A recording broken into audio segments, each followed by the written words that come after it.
The Niagara region is one of Canada's most famous sites, drawing tourists who come to see this and do a little of this. Or maybe it means something like this. This is a vibrant farming region, and one where my sister and brother-in-law are continuing his family's more than 200-year-old farming tradition. But to me, the Niagara region means this. A lot of this, and even something like this. In fact, this is as far as I made it when I came to visit. I called from the Beacon Marina and said, meet me here so I can show you your backyard from my water-based perspective. And thanks to Niagara Flyboard, based right in the marina, my perspective was a little different, albeit still water-based. And it's here that my sister Shauna and her husband Dave met my wife Jay and I. We had arrived the night before and stayed in the Beacon Marina, which has 105 slips and can accommodate boats up to 60 feet in length with a 12-foot draft. So I dried off after my so-called flight, and we headed up to the Beacon restaurant for lunch. The restaurant is a popular dinner hotspot because on a clear night you can see Toronto's skyline across the lake. But the weekend lunch buffet is why we came. And we've got a lot to pack in, so it's time for a quick toast. Just with water for this one, we have to pace ourselves after all. All right. All right, cheers. Cheers, guys. Yeah, Good times on the boat and seeing what you have to offer us. And we will do a winery and or golf. I have an idea, actually. And this is my idea. A 2-for-1, golf and winery all in one spot. So we're actually located on the Jordan side of St. Catharines. So we're very conveniently located right off the major highway.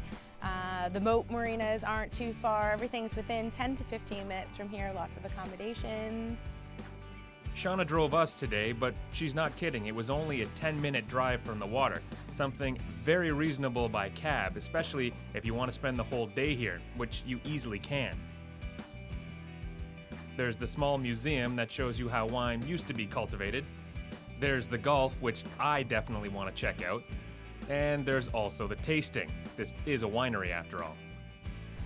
You know, I think Dave and I are going to stay here and you guys can hit the links without us. You're gonna stay here? Yeah, Okay. I think so. Okay. I think so. Have fun, children. See you in a bit. What's next that we should sample? Well, I think we should definitely sample this Syrah since it just won a very prestigious award. Jay and I figured that not golfing in the Niagara region would be an absolute shame, so we took off. This is a little more relaxing than flyboarding. And as they did their sample shots of wine, we took our own shots. As they drained another glass, Jay drained another putt. Nice. As they just sampled more wine, and I've completely run out of golf wine metaphors. You may have heard of Rockaway Glen Golf, but now it's Rockaway Vineyards. We're very well known in the area as a great golf course, but we're really known as a winery. So we didn't want people to think, oh, does that golf course make wine? We wanted to kind of branch out and be the award-winning winery that happens to be situated on a golf course. Having the all-in-one stop works perfectly for groups like ours, so some can enjoy golf while others enjoy wine. A single cab ride if you arrive by boat like we did, or if you're trailer boating, it's just a short drive to one location, and keeping the group together is key for a fun vacation and for bragging. Ah, you see that putt or what? That was good. How was the game? How'd you shoot? I was a solid 23 under. Really? Or something, I don't know, I wasn't counting. Luckily, my bragging didn't ruin anyone's appetite because Rockaway is actually a 3-for-1 stop. The restaurant offers delicious fare and a stunning setting. Golf, wine, and dine, the Niagara trifecta.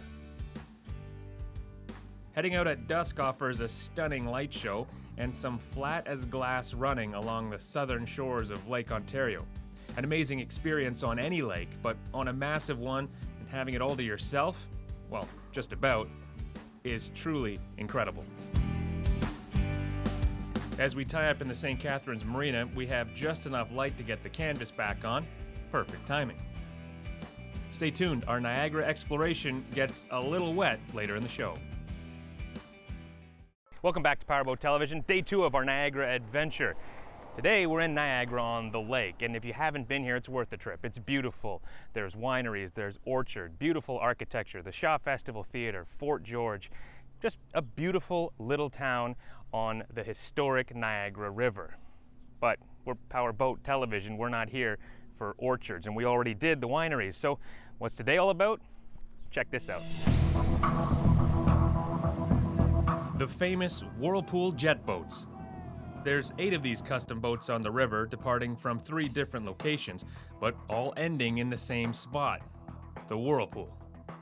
They've been in operation since '92 and now take more passengers in a single day than they did that entire first year.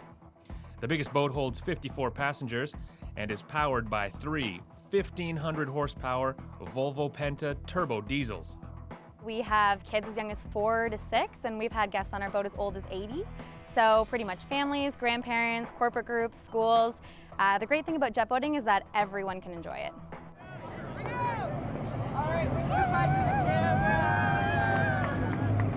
Their main dock is Niagara-on-the-Lake, and their biggest boat is this one. They all have flat bottoms to spin around, and it's also self-bailing, which is very handy. Hundreds of thousands of gallons go over Niagara Falls every minute, and it gets funneled into the narrow Niagara Gorge and creates the incredible whitewater rapids that we take our trips on. So there's more water that goes on the Niagara River than that goes through the Grand Canyon, actually. And you will get wet on this ride. I love me some boating, and I've been behind the controls of some pretty powerful machines, but this is something else.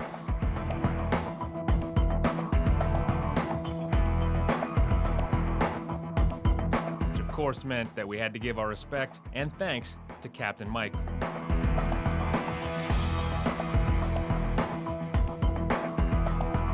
As we dried off and changed, another group signed up and shipped out.